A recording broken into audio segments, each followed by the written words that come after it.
संख्या 171 पशुपालन एवं पशु चिकित्सा विज्ञान पढ़ रहे हैं। आप एक डॉक्टर की भी पढ़ाई कर रहे हैं।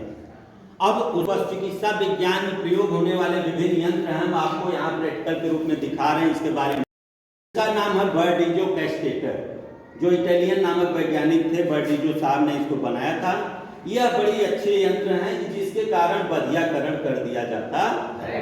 खास करके जो नर पशु होते हैं, जो बछड़ा होता है और भैंस का जो होता है सांड, उसका किया जाता है। इससे बधियाकरण कर देने से बहुत ज्यादा दर्द पीड़ा नहीं होता है और हम मुख्य रूप से कार्य के लिए और मांस के लिए उसको उपयोग में ले लेंगे। दूसरा यंत्र बहुत अच्छा है। आप देखते हैं गाय भैंस खास करके वर्षा ऋतु में इन्फेक्शन के कारण अफरा रोग हो जाता, पेट फूल जाता, उसको सांस लेने में दिक्कत हो रही है, तब एक टोकार और कैनुला है, इसको कहते हैं टोकार, इसको कहते हैं कैनुला। इसको दोनों को लगा करके और इस प्रकार से उसके पेट में घुसा दिया जाता है और घुसाने के बाद इसको निकाल दिया जाता है।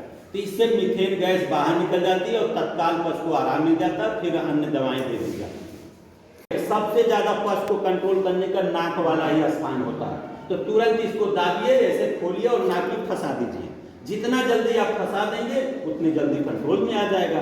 अभी फंस गया तो निकलेगा नहीं। फिर इसके बाद फिर नाक छेदते हैं, करते हैं, वो अलग करते हैं।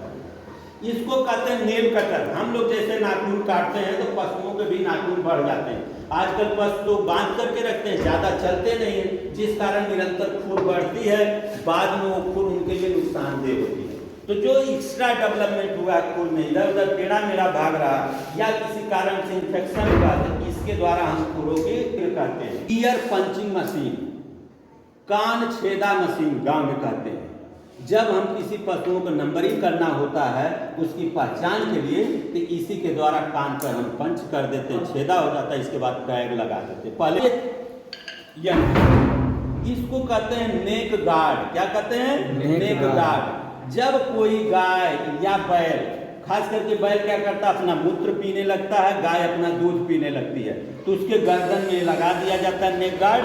तो पीछे की तरफ मुड़ नहीं पाता गर्दन, या किसी का कोई घाव हुआ है पीछे चाट लेता है पशु, तो उससे बचाने के लिए गले में लगा करके पट्टा लगा दिया जाता है, आसानी से नियंत्रित हो जाता है। गांव में जो कहते हैं घर की और ड्रेंचिंग बॉटल कहते हैं। किसी पशु को दवा पिलानी होती, इसमें दवा घोल करके मुंह के पास ले जाकर के सीधे दवा पिलाते हैं। दवा जब भी पिलाइए उसका गर्दन सीधा होना चाहिए। गांव में क्या करते हैं लोग, गर्दन को ऊपर उठा देते हैं, गलत तरीका है, गर्दन सीधी होना चाहिए।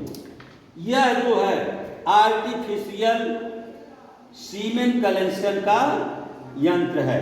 इसके अंदर एक लेटेक्स का बना हुआ रबड़ की थैली लगा दिया जाता है। इसके बीच गर्म पानी रहता है जो 45 डिग्री सेंटीग्रेड पे रहता है। इसके बाद मोशन क्रिया में आता है तो इसे भी कलेक्ट कर लिया जाता है। उसके अंदर जो लेटेक्स का रबड़ रहता है, मजबूत रहता है, उसी के निचले भाग में सीमेंट कलेक्शन रहता है। तो जहां हम सीधे अगर पशु को गर्भाधान कराते हैं तो एक नर ज्यादा 20-25 मादा को गर्भित कर सकता है साल भर में, और वो स्टैंडर्ड मानक है। यदि उससे ज्यादा कराएंगे तो फिर गर्भ धारण करने की क्षमता घट जाती है। और जब वही हम AI करते हैं तो मात्र 5 से 10 मिलीलीटर में ही काम हो जाता है। तो कम से कम 70 से 80 मादा को गर्भित कर सकते हैं।